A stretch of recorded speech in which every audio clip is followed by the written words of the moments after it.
I lidhjes demokratike Izzet Mexhiti paralajmëroi shkrirjen e koalicionit Vlen në një parti të vetme politike. Sipas tij, vetmi që ka dilema për këtë është Arben Taravari, duke shtuar se nuk mund të jesh Vlen dhe të bashkëpunosh me BDI-n. Në atë moment që bashkëpunohet me BDI-n, pra humb kuptimin e ndryshimit, humb kuptimin e asaj për të cilën e kemi kërkuar votën.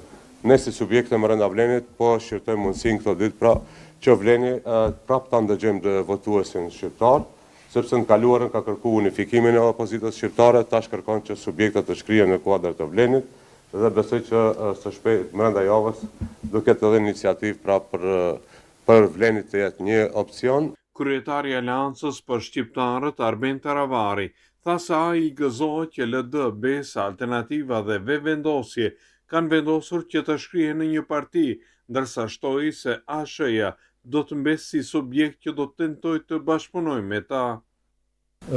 Deri te ne s'ka erdhur ashtu ftesë, në qoftë se vinë do ta shqyrtojmë, jemi miq, jemi shok dhe asgjë diskutoj që mund të hapim edhe atë temë, po për momentin gëzohem që këto janë dakorduesi tre partitë, vërtet gëzohem si fakt. Kryeministri Mickovski tha sot se koalicioni qeverisës funksionon shkëlqyeshëm dhe se nuk do të ketë riformatim të qeverisë. Koalicioni Vlen u formua para zgjedhjeve të fundit parlamentare.